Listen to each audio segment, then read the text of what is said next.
I am Delinda Thompson, 32 years old, and until this morning I was the Senior Systems Security Engineer at Tech Fusion for 7 years.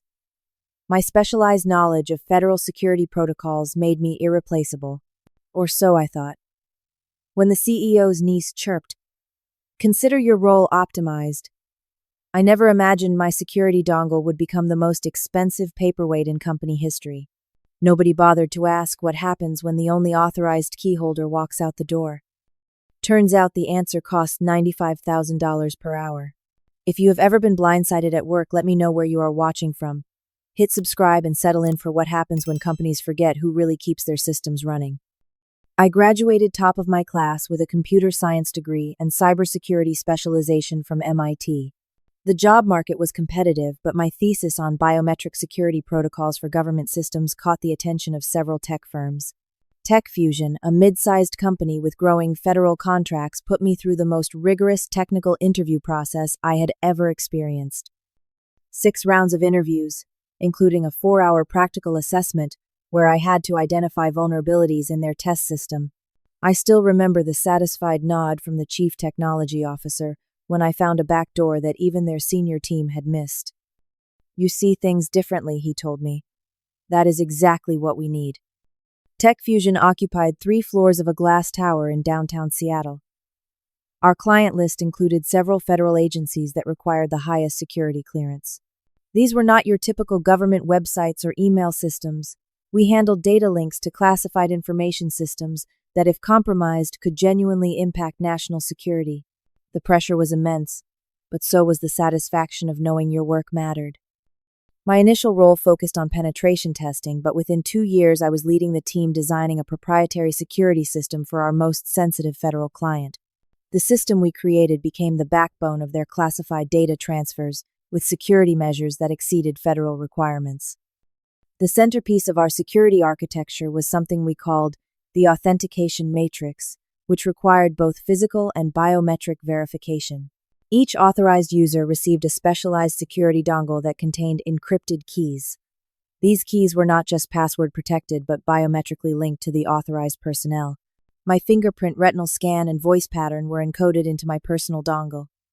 Without both the physical device and the living, breathing person, it was assigned to the system would automatically lock down after 45 minutes of disconnection. This was no ordinary security protocol. Most systems would simply deny access without the proper credentials. Ours went further. To prevent any brute force attacks or sophisticated hacking attempts, the entire data link would sever connection and require a complex reset procedure that only authorized key holders could perform. This security feature was specifically requested by our federal client, who preferred temporary inaccessibility to the possibility of unauthorized access. The system maintenance fell primarily to me, as I had architected most of its security features. For 7 years, I maintained that data link with 100% uptime. Not a single security breach, not a single minute of unplanned downtime. In the federal contracting world, that kind of reliability earned Tech Fusion millions in performance bonuses and an unparalleled reputation. My annual reviews consistently rated me as exceptional, with comments from our federal clients specifically mentioning my responsiveness and expertise. I received performance bonuses every year and had been promoted twice. The technical teams respected me, and I had trained 5 junior engineers who went on to lead security teams of their own. The company culture at Tech Fusion was initially what attracted me. Founded by 2 women engineers who met at Stanford, the company prided itself on meritocracy and technical excellence. "We do not care what you look like or where you came from," one founder said at my orientation. "We care what you can build and how you solve problems." That ethos remained strong for my first 5 years. Then Richard Bradford acquired a controlling interest in the company. One of the founders retired, and the other took a less active role on the board. Bradford had made his fortune in real estate development and saw tech government contracting as his next frontier. He understood business and profits, but knew virtually nothing about technology or the specialized world of federal security requirements. In company meetings, Bradford would talk about synergy and market dominance while our technical teams exchanged glances, wondering if he understood that our federal contracts required years of security clearances and relationship building. He wanted growth at startup speeds in an industry that moved at the pace of government procurement. Still, the company remained profitable, and the technical teams were largely left alone to do what we did best. Bradford occasionally paraded potential investors through our offices, asking us to simplify our work into terms that normal business people could understand. We complied, creating dumbed-down presentations that reduced complex security architecture to colorful flowcharts. I first heard about Bradford's family connection to Tech Fusion during a holiday party my third year. He had apparently known one of the founders through his wife's family. This detail seemed unimportant at the time, just another example of how business relationships form in unexpected ways. None of us realized how significant that family connection would become. The email arrived on a Tuesday morning sent company-wide from Richard Bradford's executive assistant. Please join me in welcoming Amanda Bradford to the Tech Fusion family as our new special projects manager. Amanda comes to us with an MBA from Wharton and will be reporting directly to the CEO, focusing on operational efficiency and growth strategies. Please give her your full cooperation as she acclimates to our company culture. Attached was a professional headshot of a young woman with a perfect smile and pearl earrings. She could not have been more than 26 years old. The whispers started immediately. Special projects manager was not an existing role. What exactly would she be managing? And reporting directly to the CEO. Even our CTO had to go through a chief operations officer to reach Bradford. Several of us searched for her on professional networking sites. Her profile listed internships at prestigious firms, but no actual professional experience beyond graduation 6 months prior. Our suspicions were confirmed when Bradford sent another email later that day, casually mentioning that his niece Amanda has always had a keen business mind, and how keeping talent in the family had always been his philosophy. My first interaction with Amanda came 3 days later, when she requested a meeting to understand the security architecture. I prepared a presentation similar to what we showed clients, technical enough to demonstrate the sophistication but simplified enough for non-specialists. She arrived 15 minutes late wearing a designer suit that probably cost more than my monthly rent, tapping away on her phone. "Sorry, just wrapping up a call with Uncle Rich," she said, not looking up. "He wants me to really understand what everyone does here." I walked her through the presentation, explaining the multiple authentication layers and the critical importance of our security protocols for federal systems. Her eyes glazed over within minutes. "This is all very technical," she interrupted, waving her hand dismissively. "But what is the business value? How do we leverage this for growth?" "The business value is that federal clients trust us with their most sensitive data because our security is unbreakable by conventional means," I explained. "That trust has earned us 3 contract renewals and 2 new agency clients in the past year alone." She nodded absently, clearly not absorbing the information. "I met with the ambassador to Sweden at a fundraiser last weekend," she said, completely changing the subject. "He mentioned their government might be looking for security consultants." The non sequitur left me momentarily speechless. That is interesting, but foreign government contracts would require an entirely different security clearance process and might actually conflict with some of our federal work. I finally responded. She frowned. "That sounds like the kind of limiting mindset Uncle Rich wants me to help change around here." That meeting set the tone for Amanda's approach to our work. Over the next few months, she began appearing at key client meetings without preparation or relevant expertise. She would interject with buzzwords and name-drop connections, often derailing technical discussions into awkward social conversations. More concerning was her habit of sending company-wide updates, taking credit for successful project completions. After our team worked around the clock to implement a new encryption protocol, Amanda sent an email praising the successful delivery of enhanced security measures under my project oversight. She had attended exactly 1 planning meeting during which she had been on her phone most of the time. When I attempted to educate her on critical security protocols that she would need to understand for client meetings, her responses grew increasingly dismissive. "Delinda, I appreciate your enthusiasm for the technical details, but I need the big picture business view, not a coding lecture," she said, after I tried explaining why a client's request for a particular access method would violate our security architecture. My colleagues began noticing the shift as well. Marcus, our database architect, texted me after a particularly painful meeting where Amanda had interrupted his presentation repeatedly. Is it my imagination? Or is Queen Nepotism positioning herself as our collective boss?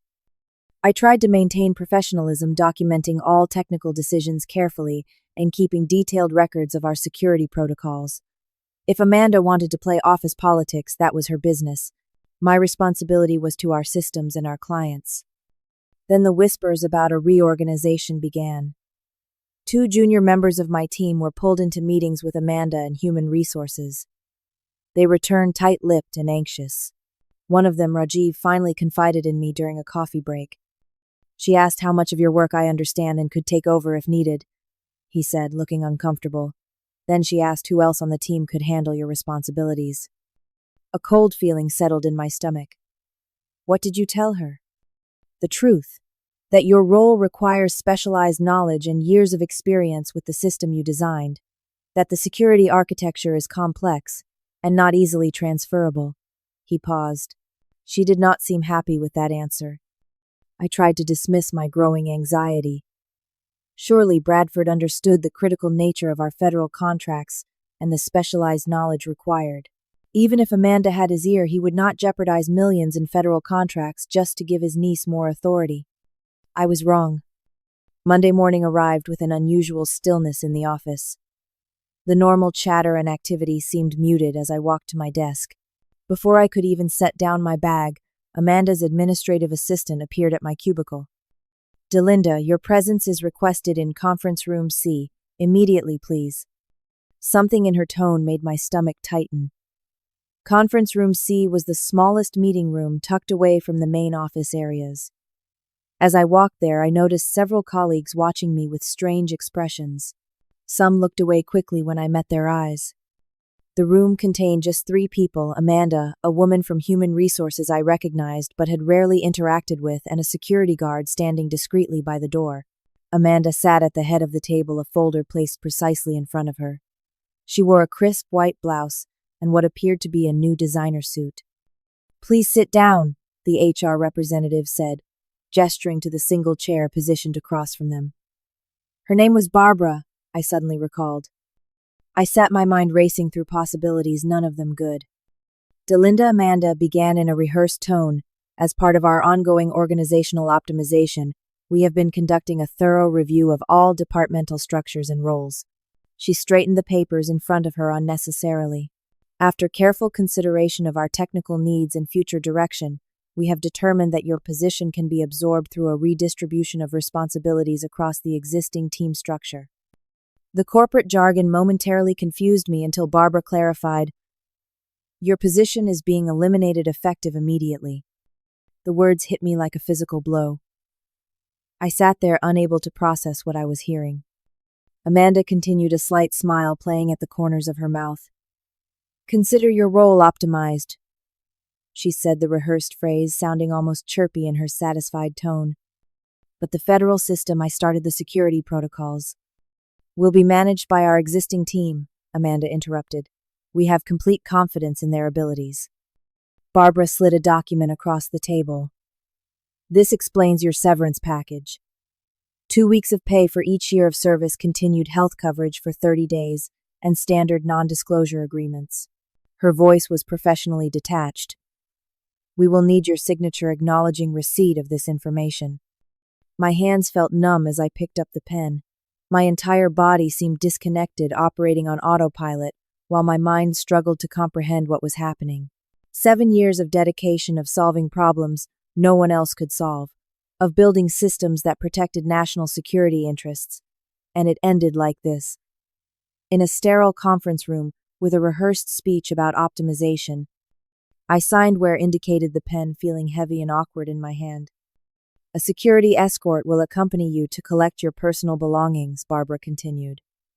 Company policy for all departing employees with high-level access. The humiliation burned through the shock. I had designed the security systems they were now treating me as a threat to. I had never once violated a protocol or abused my access. Now I was being treated like a potential criminal.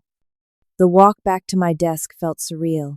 Colleagues watched openly now, their faces a mixture of sympathy and relief that they had been spared. The security guard stood a few feet away, as I mechanically packed photos, certificates, and personal items into a cardboard box someone had already placed on my chair.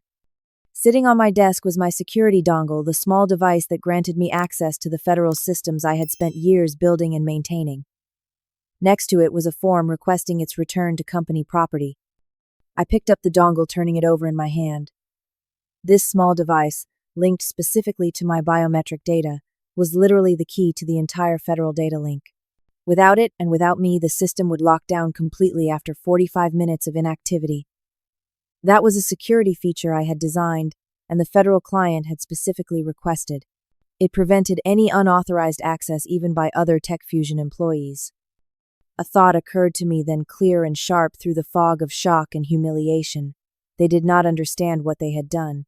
Amanda, with her business degree and family connections, had no comprehension of the technical infrastructure she was disrupting. I placed the dongle carefully on top of the form without signing it. Then, with deliberate movements, I picked up both and walked not to the security desk, but straight to Amanda's office. She was not there, probably still in the conference room discussing their next optimization.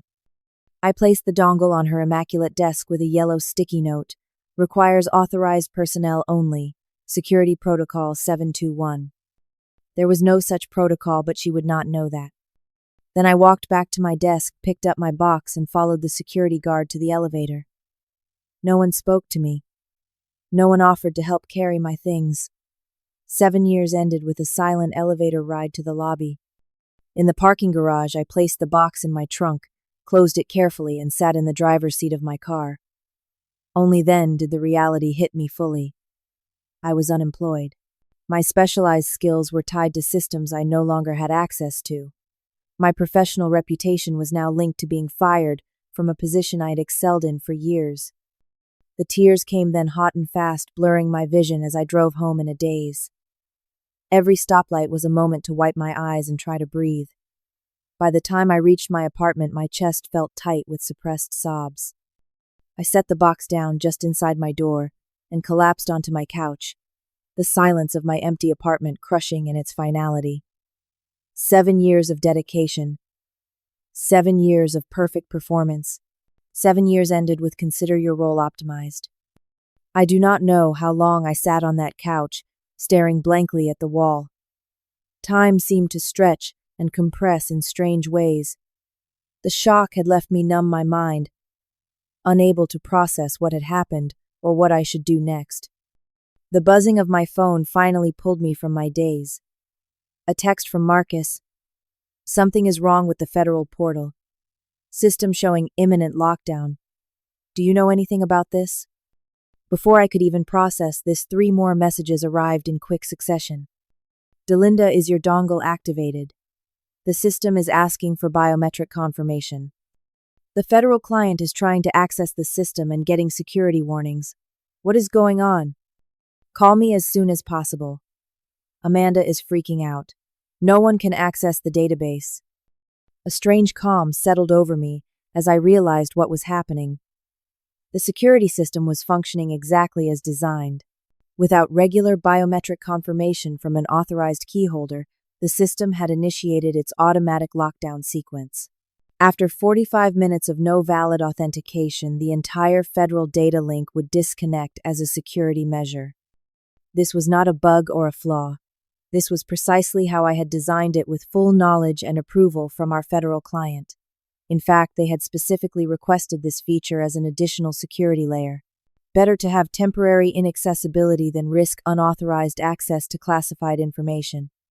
My phone began ringing with calls from unknown company numbers. I watched it buzz against the coffee table, making no move to answer. What could I possibly say to them now? Sorry, you fired the only person who could prevent this exact scenario. The phone fell silent momentarily before lighting up again with a call from my friend Janet in the accounting department. This one, I answered. Delinda. Oh, thank God. Are you okay? The office is in complete chaos. Janet rushed out before I could even speak. I've been better, I managed to reply, my voice sounding distant even to my own ears. Do you know what is happening with the federal system? Amanda is having a complete meltdown. The security protocol is working as designed, I said simply. Well, it is causing a major problem. The federal client is threatening to invoke penalty clauses in the contract. Do you know how much those are worth? I did not actually. The technical teams were never privy to the financial details of contracts. Janet lowered her voice. $95,000 per hour of unplanned downtime. And they start counting from the moment access is lost. The figure momentarily stunned me. I knew the contracts were valuable, but I had never imagined such severe penalties. That explained the panic. As if on cue, my voicemail notification appeared. 3 new messages. I put the phone on speaker and played them back. The first was from Amanda, her voice professionally controlled but tight. Delinda, we seem to be experiencing a minor technical issue with the federal portal. Please call me back at your earliest convenience to assist with resolution. The second message, left just 7 minutes later, had a noticeable edge of desperation. Delinda, this is Amanda Bradford again. We urgently need your assistance with the security dongle thing. Please call back immediately. The third, left barely 3 minutes after the second, abandoned all pretense of composure. The federal client is on the line, saying, "We are incurring penalties of $95,000 an hour. We need that key reset now, call me back." A text from Marcus arrived with a photo attached.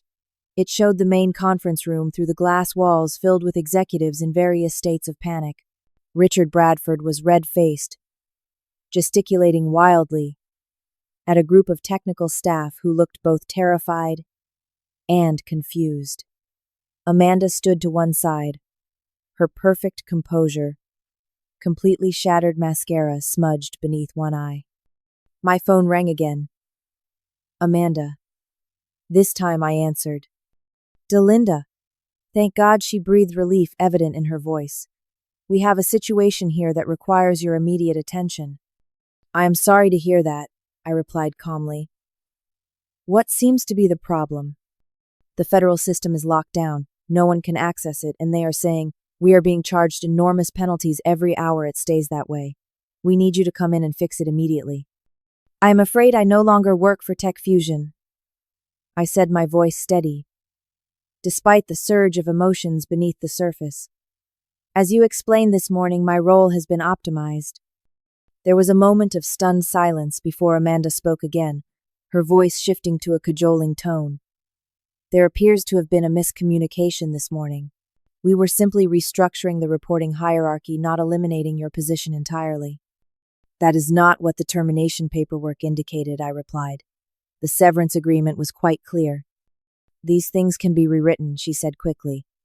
The important thing is getting this system back online before we incur further penalties. The car service is already on its way to pick you up. I glanced out my window and sure enough, a black town car was pulling up to my building.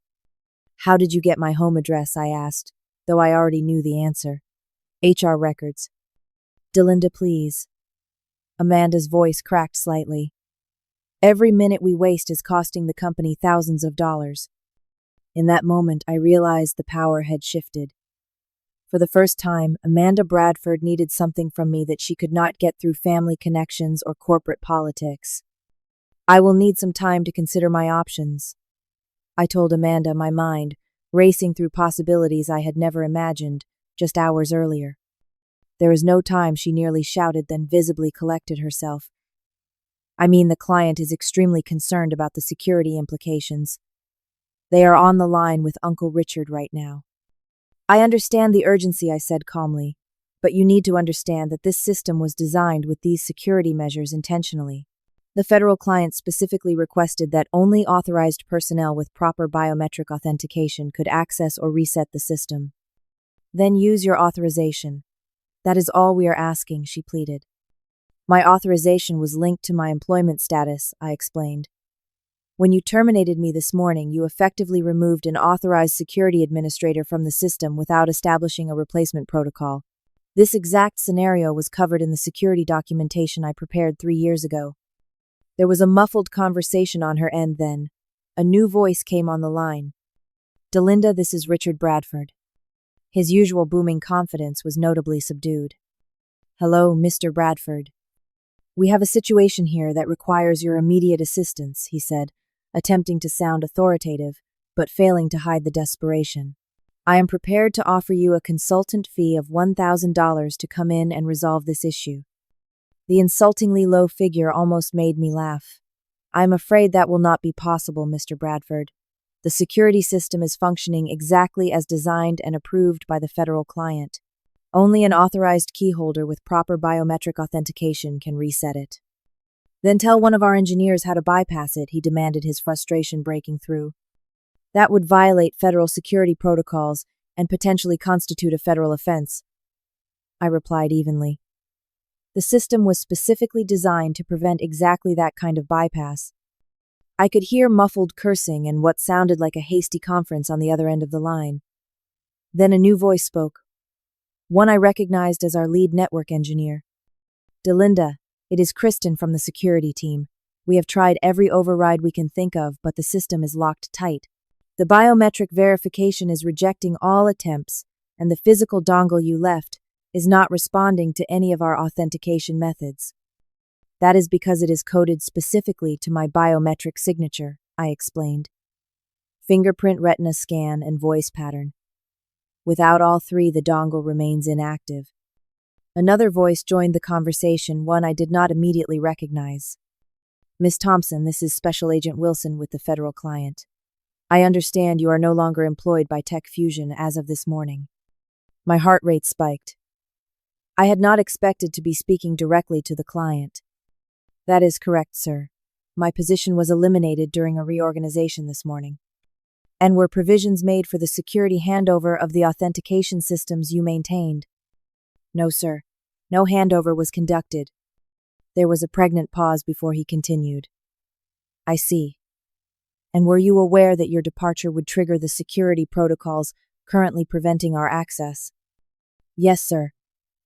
Those protocols were implemented at the federal client's specific request 3 years ago. All documentation clearly stated that removal of an authorized key holder without proper transfer of credentials would result in system lockdown. I could hear furious whispering in the background before Agent Wilson spoke again. Thank you for your candor, Miss Thompson. We will need to discuss this matter further with Tech Fusion management. The line muted briefly, and I could imagine the conversation happening in that conference room. My phone buzzed with another text from Janet. 2 hours of downtime already. $190,000 in penalties so far. Bradford looks like he is going to have a stroke. The line unmuted and Richard Bradford's voice returned, now stripped of all pretense. Delinda, please, whatever you want. Double your salary. Triple it. A corner office. Just come in and fix this system before we lose this contract entirely. I sat in my quiet apartment, the afternoon sun, casting long shadows across my floor, and considered my position carefully. My friend Michael, an employment attorney I had consulted during a previous contract negotiation, had once told me, "Your greatest leverage comes at the moment they need you most and expect you least." I never thought I would find myself in exactly that position. I will come in to address the system issue, I finally said, but we will need to discuss terms first. Bradford's relief was audible. Of course, anything you want. The car is outside your building. We will talk when you arrive. No, I said firmly. We discuss terms now before I leave my apartment. Once we have an agreement, I will come in. There was a startled pause before he replied, What exactly are you proposing? I took a deep breath, organizing my thoughts. First, I want a formal retraction of my termination with all records expunged. Second, I want a new position as Chief Security Officer reporting directly to the board, not to you. Third, I want my salary increased to reflect market value for this position, plus compensation for the emotional distress caused today. That is blackmail. Amanda's voice broke in from the background. No, Amanda, that is negotiation. I replied calmly. Blackmail would be threatening to do something harmful. I am offering to fix a problem that was created by Tech Fusion's management decisions this morning. You are free to find another solution if mine does not work for you. Our company lawyer apparently had joined the call as a new voice cut in. Miss Thompson, I feel obligated to inform you that you could face legal consequences if you refuse to assist in a situation affecting national security interests. I am not refusing to assist, I clarified. I am establishing terms for my consultation. And I should remind you that I did not create this situation. I was terminated without proper security protocols being followed. Any legal review would clearly establish that fact. The lawyer fell silent. I could hear them conferring again, voices rising and falling as various options were considered and discarded. Finally, Bradford returned to the call. We accept your terms in principle. Now please come in and fix this system before we lose everything. I will need that in writing, I insisted. Email me a formal offer letter outlining the terms we have discussed. Once I receive that, I will come in. There is no time for paperwork, he exploded. Every minute costs us thousands. Then I suggest you type quickly, Mr. Bradford. 20 minutes later, with a signed offer letter in my email, I walked through the doors of Tech Fusion wearing jeans and a casual sweater. The contrast between my relaxed appearance and the panic permeating the office could not have been more stark. The receptionist who had cheerfully wished me good morning just hours earlier now stared at me with wide eyes as I walked past without signing in. No one stopped me. In fact, people seemed to be clearing a path, whispers following in my wake. I took the elevator to the 14th floor where the executive conference room was located. Through the glass walls, I could see a scene of barely contained chaos. Richard Bradford paced at one end of the room, his face flushed. Amanda sat rigidly in a chair, her perfect appearance now notably disheveled. Around the table sat board members hastily assembled for this emergency, looking grim and confused. On the large screen at the end of the room, several faces peered out from a video conference. I recognized Agent Wilson and two other representatives from our federal client. The room fell silent as I entered. Every head turned, every eye fixed on me. Delinda Bradford stepped forward, extending his hand as if we were meeting for a friendly business lunch. Thank you for coming in on such short notice. I did not take his hand. I understand there is an issue with the federal security system. His forced smile faltered. Yes, an unfortunate situation.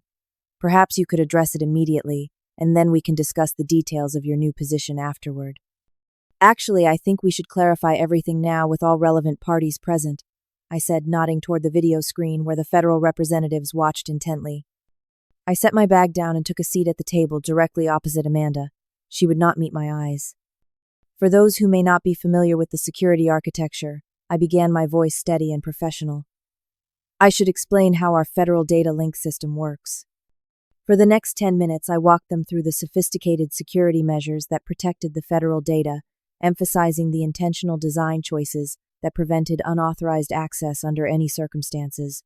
I explained how the biometric authentication was a required security feature, not a bug or oversight. In essence, I concluded the system is functioning exactly as designed and as approved by our federal client. The issue today arose because an authorized security administrator, namely myself, was removed from the system without proper credential transfer protocols being followed. Agent Wilson spoke from the video screen. Ms. Thompson, to be clear, was Tech Fusion management aware of these security requirements and the potential consequences of removing an authorized administrator? All security documentation clearly outlined these protocols, I confirmed. Additionally, I conducted quarterly security briefings for management where these specific scenarios were covered. I pulled out my phone and opened my email.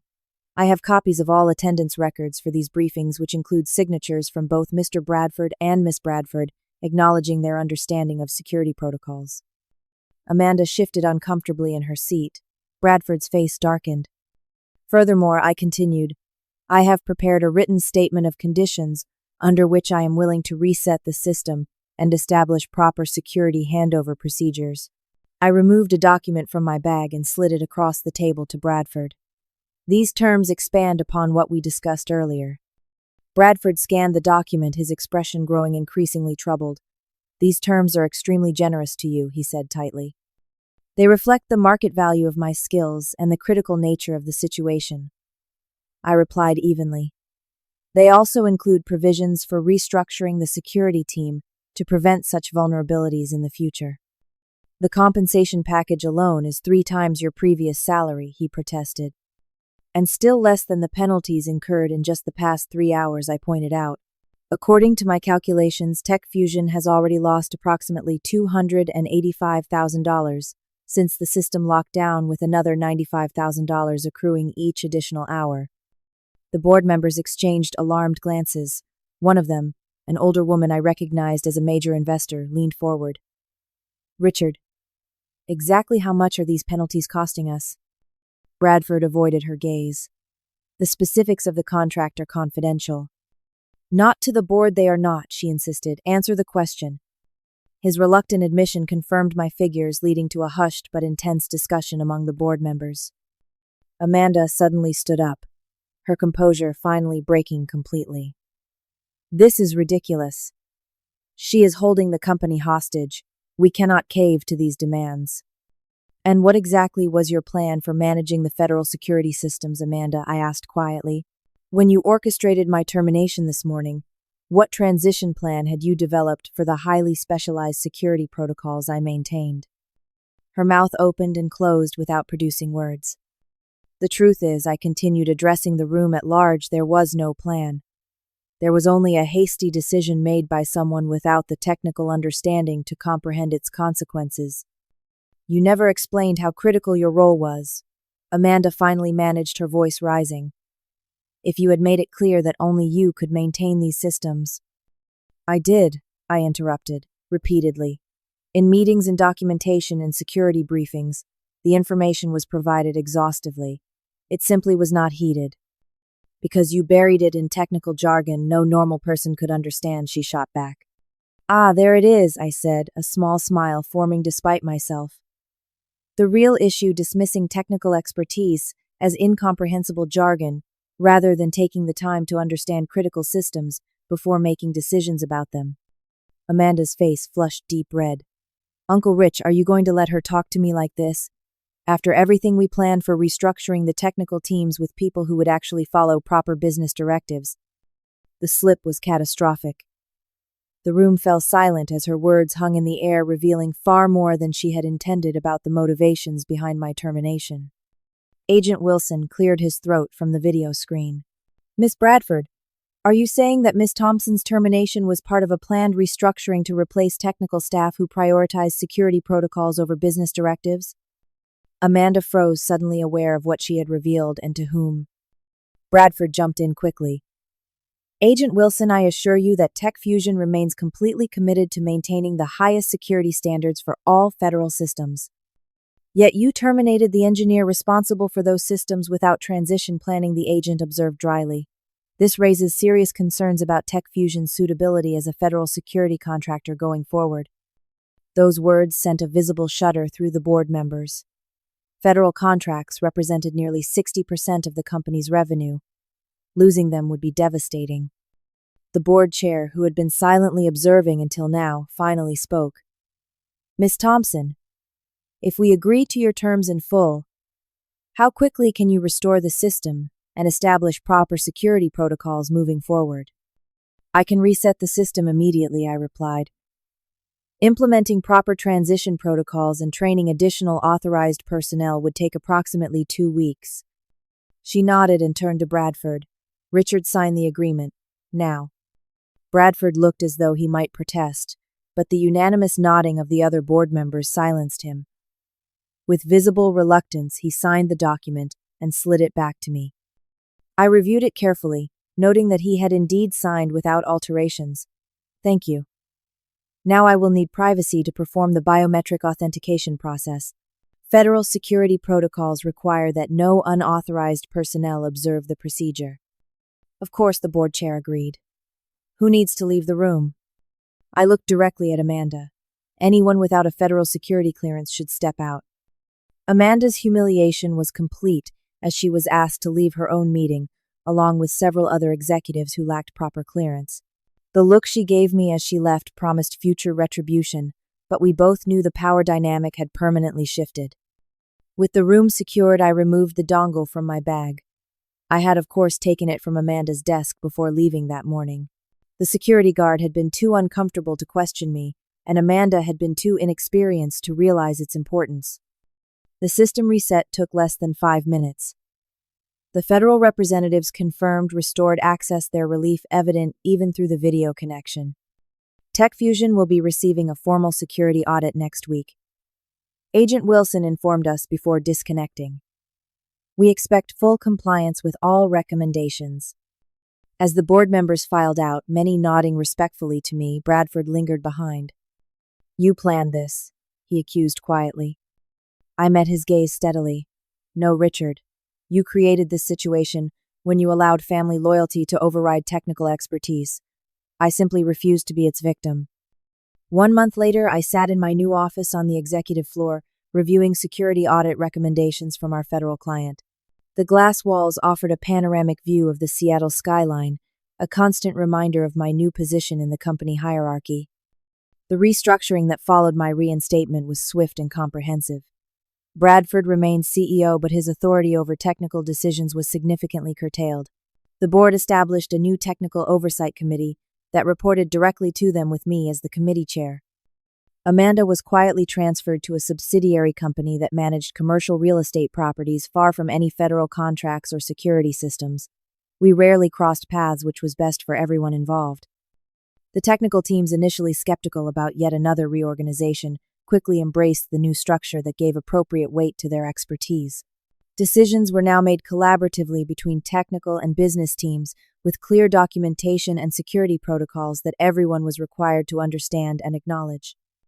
Despite my professional triumph, the first few weeks in my new role were emotionally challenging. Imposter syndrome hit me hard, especially in board meetings where I sat alongside executives with decades more experience. Had I really earned this position, or merely leveraged a crisis? Was I truly qualified to make decisions at this level? Marcus, now my direct report as lead security architect, helped put things in perspective during one of my moments of doubt. You know what the difference is between you and Amanda, he asked during a late-night work session. You actually understand what you do not know and are willing to learn it. She never even recognized her limitations. That insight helped me embrace my new role with greater confidence. I began speaking up more in executive meetings, making technical concepts accessible without oversimplifying them. I instituted weekly security fundamentals sessions for business teams, breaking down complex protocols into understandable components. Bradford, to his credit, adapted to the new reality with pragmatic acceptance. During a particularly productive project review, he even acknowledged my expertise publicly. If the incident last month taught us anything, he told the assembled teams, it is that technical excellence is not a luxury or a subordinate consideration in our business. It is the foundation of everything we do. Coming from him, the statement represented significant growth. The company culture gradually shifted back toward its original ethos of valuing technical merit above all else. My greatest pride came from the mentorship program I established for women in cybersecurity. Using my expanded authority, I created paid internships and dedicated learning tracks for promising female engineers, particularly those from non-traditional backgrounds. Rajiv, who had defended my irreplaceability to Amanda months earlier, approached me after one of our mentorship events. You know, that day when everything fell apart was terrible, he said, but look at what came from it. A better company, a stronger security team, and opportunities for people who might never have had them otherwise. He was right. The painful experience had ultimately led to positive change not just for me but for the entire organization. The federal security systems were now more robust than ever, with multiple authorized key holders and comprehensive transition protocols. Our client relationships were stronger, built on genuine technical trust rather than business platitudes. The journey from that humiliating morning to my current position taught me lessons I carry with me every day. I learned that knowing your true value is essential even when others fail to recognize it. I learned that technical expertise demands respect, not apologetic simplification. Most importantly, I learned that sometimes losing what you thought you needed opens the door to something far better. 6 months after the incident, Janet from accounting stopped by my office with an interesting update. Thought you might want to know, she said, leaning against my doorframe. Final tally on the system lockdown penalties, $380,000. But since then, we have secured 2 additional federal contracts worth $17 million. Apparently, our commitment to security integrity impressed some very important people. I smiled at the irony. Amanda's attempt to optimize my role out of existence had instead elevated both my career and the company's success. The experience forever changed how I viewed professional setbacks. They are not endpoints, but redirections often towards something better than you had before. Have you ever experienced a moment when someone underestimated your value only to realize later just how essential you really were? Share your story in the comments.